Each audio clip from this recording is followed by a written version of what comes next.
Dieu utilise puissamment son serviteur dans l'enseignement et la guérison miraculeuse. Beaucoup de gens ont reçu des solutions à leurs problèmes.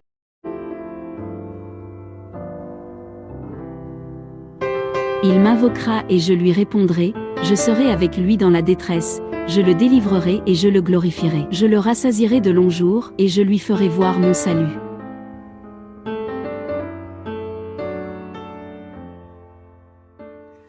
Bonjour frères et sœurs, je m'appelle Bon Alfred Alex. Si je fais ce témoignage aujourd'hui, prends l'engagement de faire ce témoignage aujourd'hui, c'est pour montrer l'amour, la gloire de Dieu dans ma vie, ce qu'il a fait vraiment dans ma vie. Je suis d'origine gabonaise. Après mes études universitaires, parce que comme tout le monde, j'avais un rêve, je me suis dit après mon mariage, je fais d'abord mes études, après mon mariage, je ferai des enfants. Je suis allée à l'université, après ma soutenance, je me suis mariée à 23 ans.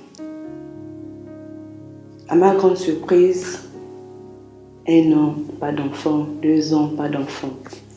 Et les gens commençaient à parler, ma belle famille, vraiment j'ai connu des moments difficiles. C'est comme ça que je prends l'engagement d'aller au Cameroun d'abord pour trouver la solution. Il fallait que je fasse des enfants, il fallait que j'exécute mon plan que j'avais fait pour moi-même. Je suis allée au Cameroun, à Yaoundé, à la clinique de l'aéroport. J'ai fait 1 an, 2 mois là-bas, en arrivant avec des grands spécialistes pour trouver la solution pour que je puisse avoir des enfants. Rien à faire. Je suis repartie au Gabon sans enfant. 4 ans de mariage parce que je me suis mariée en 2009. En 2013, toujours pas d'enfant. C'est comme ça, avec le soutien de mon mari, on a pris la décision de venir en Espagne, plus précisément à Saragossa, voir les grands spécialistes pour la fécondité. Donc, je suis allée à la clinique de l'aéroport, la clinique qu'on appelle IVI, la clinique. Mais tout ce que je faisais, j'avoue que je n'avais pas vraiment le Seigneur dans ma vie. Je me disais, moi, il faut que ça fasse comme ça, il faut que je fasse comme ça, il faut que je fasse comme ça. J'avais vraiment un cheminement à suivre. Et sans le vouloir ou bien, je ne sais pas trop, il n'y avait pas vraiment Dieu dans tout ça. Je suis allée à la clinique. La clinique, ils ont commencé à faire les examens, tout ce protocole-là. Je suis restée. Que faire? D'accord, c'est la volonté de Dieu n'a pas voulu, bon je disais Dieu n'a pas voulu, ou bien en tout cas c'est mon souci. Ou bien sont les médecins, tout ça. Je suis repartie à la clinique. 1 an, ça passe. C'est comme ça un beau jour, dans le bus, je rencontre un gars. Il parlait le français. En fait, c'est ce qui m'avait attiré vers lui. J'ai raconté mon histoire. Il me dit, mais attends, ça c'est pas un problème, viens à l'église. Je dis, comment ça à l'église? Je te dis très bien que le médecin me dit, c'est pas vraiment ça, il faudrait refaire les analyses, il faudrait faire comme ça, tout ça. Il me dit, non, non, non, ça c'est pas un problème, il faut que tu viennes à l'église. J'hésitais quand même. À l'église? Je dis, ah d'accord, ok, mais je vais d'abord en France. Je verrai à mon retour si je peux revenir, si je peux venir dans ton église. Et il ne faisait que m'appeler. Je suis revenue. Quand je reviens, il me dit, attends, sœur, je ne viens pas à l'église. Je dis, d'accord, je viendrai comme ça. Un samedi, je suis venue ici, ça, un samedi. Bon, je ne me souviens plus de la date. Je suis venue. J'ai observé. Il me dit, non, viens encore dimanche, comme ça, tu vas rencontrer le pasteur Sophonie. Dimanche, je suis revenue.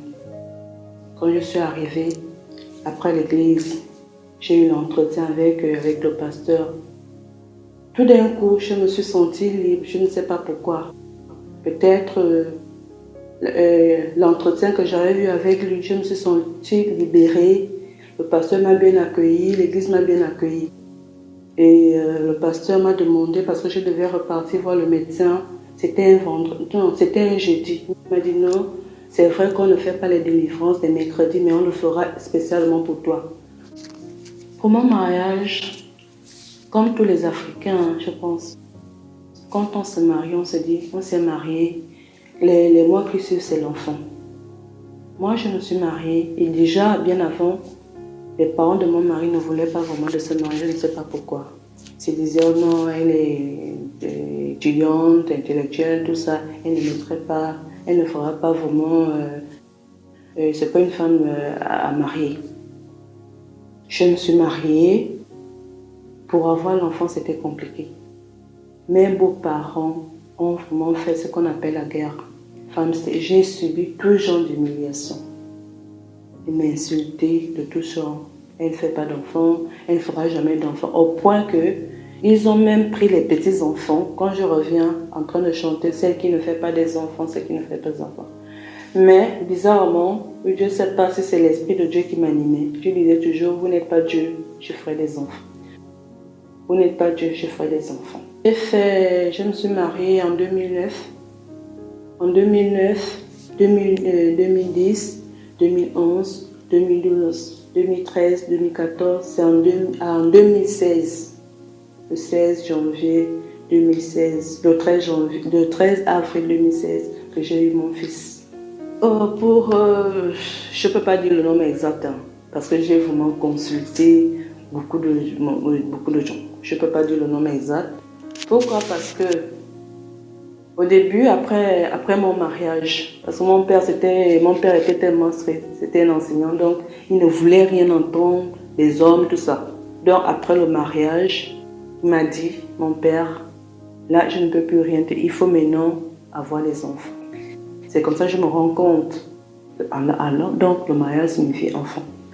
Je commence à consulter les médecins, les médecins. En 2010, hein, je commence à consulter. Bien avant 2010. Après mon mariage, le 16 août 2009.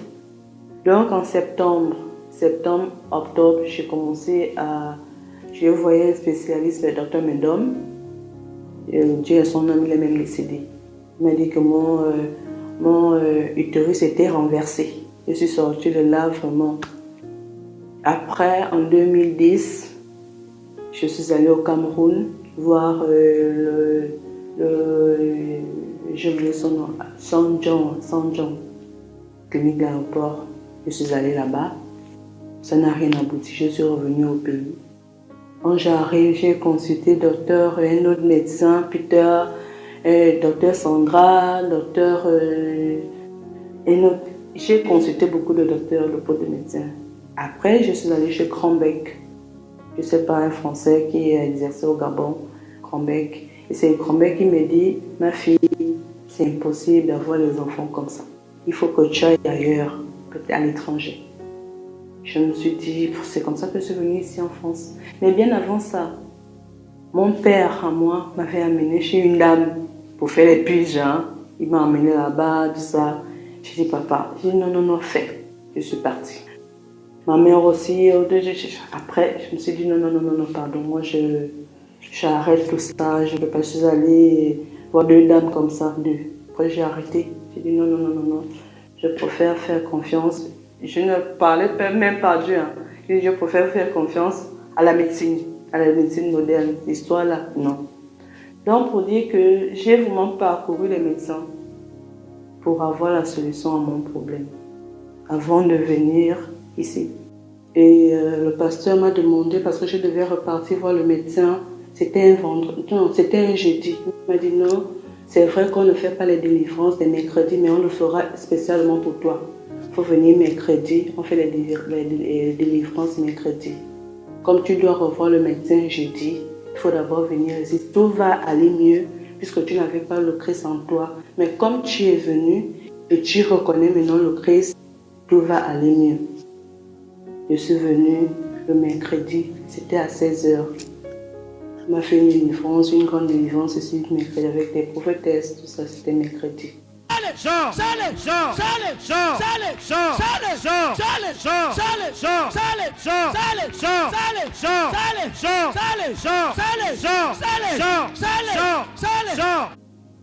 Pour sortir de là, j'avoue que j'étais vraiment libérée. Je me suis libérée. Je suis repartie à l'église avec les paroles qu'il m'avait données le jour-là. Quand tu vas à la clinique, il faut dire ces paroles, il faut faire ceci, il faut dire cela. je suis repartie en clinique. Je suivais aussi le traitement. Et un mois plus tard, j'ai eu un retard. Je suis revenue dire parce qu'il m'avait dit une fois tu as un retard, il faut vite revenir. On va sceller ça et prier. C'est ce que j'ai fait. Quand je suis revenue, et toujours, on était toujours, il m'envoyait les prières, il me faisait, moi aussi, j'ai eu la foi en fait.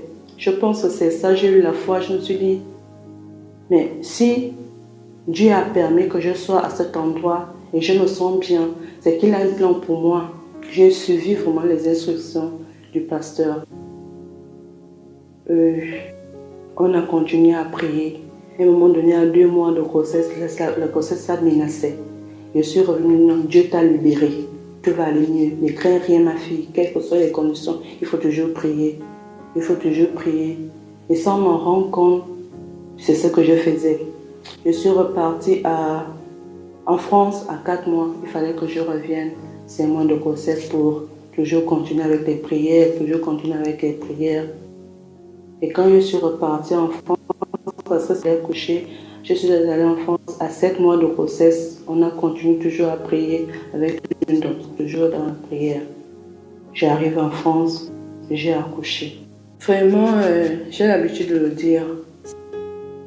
C'est même la raison pour laquelle, quand j'ai eu mon fils, j'ai donné à mon fils le nom du pasteur Sophonie. Pour moi, c'est un pasteur que je garderai toujours dans mon cœur. Je le dis aujourd'hui, mais c'était en moi.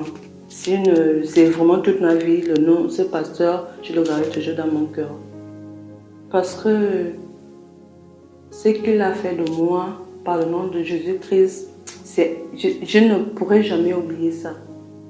C'est la raison pour laquelle j'ai donné mon fils le nom de Sophonie. Je n'avais jamais rencontré, c'est vrai que je partais à l'église, j'allais à l'église, mais le message des autres églises, c'était pas vraiment ça.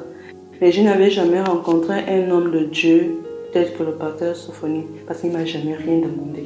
Bien au contraire, vraiment bien au contraire. Il m'a accueilli dans son église comme si j'étais une ancienne fidèle. Alors que, si on peut dire sans autogriffe, j'étais une parfaite inconnue. Parfois même, j'étais dans le besoin, je n'avais rien. Mais je venais à l'église, c'est même lui qui m'apportait de l'aide financière, l'aide matérielle et puis spirituelle. En parlant qui m'a rien demandé quoi. Il m'a jamais rien demandé.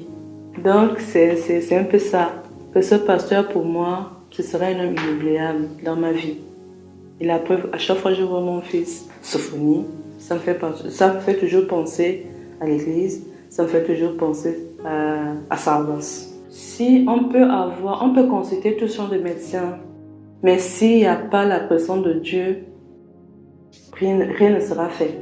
J'ai consulté des médecins, sans parler vraiment, ancrer et sans rencontrer vraiment un homme de Dieu proprement dit. Vraiment ça. Mais quand je suis venue, ce que je sais, c'est que quand je suis venue dans cette église, avec la délivrance, avec les prières, avec tout le secours durant la grossesse, le résultat est là. Mon fils a 6 ans aujourd'hui. Donc je crois fermement que c'est la foi et sa relation avec Dieu aussi qui a fait en sorte que Dieu puisse exaucer mes prières. Vraiment, je le crois et je le dis à tout le monde qui veut l'entendre, sans hésitation. Je demande au pasteur de rester toujours comme il est, humble. Vraiment, de considérer tout le monde, qu'on soit ancien, qu'on soit nouveau, qu'on arrive aujourd'hui, comme il a fait pour moi, qu'il continue à le faire. Parce que c'est la gloire qui continue comme ça. C'est vraiment le serviteur de Dieu. Parce que quand on est au service de Dieu, on ne regarde pas la couleur, on ne regarde pas la race, on ne regarde pas un petit monde. On se dit de toute façon, ça ce sont mes fidèles. Quelqu'un arrive, mais c'est, ou bien on fait on va dire ça, je peux dire ça comment? l'illusion ou bien semblant. Quand un nouveau venu arrive, on fait semblant d'aller vers le nouveau. Après, paf, 1 mois, 2 mois, non, on le laisse tomber. Vraiment qu'il continue, comme il l'a fait pour moi, je ne sais pas pour les autres, mais moi je parle de mon expérience, qu'il continue à le faire. Et c'est la gloire de Dieu qui continue. Et c'est la gloire de Dieu qui fera en sorte qu'il lui-même il puisse s'élever. C'est vrai que ma délivrance était un peu spéciale, mais avant ça, j'avais assisté à une délivrance. Il y avait des délivrances où les gens entraient en songe, mais j'avoue que je ne connais pas, parce que chacun a son problème. Je ne connais pas le résultat des autres, mais comme il fut un moment, je restais avec Maman Marina, qui me disait qu'il y a tel qui a trouvé une solution, il y a tel qui a trouvé une solution, tel qui a trouvé une solution, parce que je ne suis pas ici. En fait, aujourd'hui, si je prends la décision de témoigner, c'est pour vraiment montrer que, quel que soit ce que l'homme peut prévoir, ce que l'homme peut dire, moi je peux, si on ne met pas le Seigneur dans nos projets, je pense que ça ne pourra pas aboutir. On peut être intelligent, on peut avoir les moyens, on peut avoir tout. Mais s'il n'y a pas le Seigneur dans la vie, s'il n'y a pas le Seigneur dans nos projets, le projet ne verra jamais le jour. C'est ce qui m'est arrivé. Parce que je me suis dit, quel que soit, de toute façon, il y a la médecine, il y a ceci, il y a cela, mais je n'avais pas vraiment Dieu en moi. Mais cette présence ici, ça m'a vraiment fait beaucoup. C'était une prise de conscience pour savoir que quel que soit ce que l'homme peut vouloir faire dans la vie, s'il n'y a pas un Seigneur dans ses projets, ça ne verra jamais le jour. Vraiment, frères et sœurs, il faut glorifier le Seigneur. Et je viens vraiment ici pour montrer combien de fois le Seigneur est merveilleux pour nous. Il est mort sur la croix pour nous libérer. Et c'est ce qu'il continue à faire. Si nous n'avons pas le Seigneur dans notre vie, je ne pense pas que nous pouvons réaliser, nous pouvons vraiment trouver la paix. Je ne pense pas. Parce que cette histoire d'enfant, j'ai parcouru, j'ai fait des médecins en médecins. Des médecins en médecins, mais le Seigneur est le seul médecin qui couronne tout. Et aussi chaque fois que nous voyons les images de la libération, vous vous souvenez que nous sommes en Espagne, que toutes les autres nations sont avec nous derrière la télévision.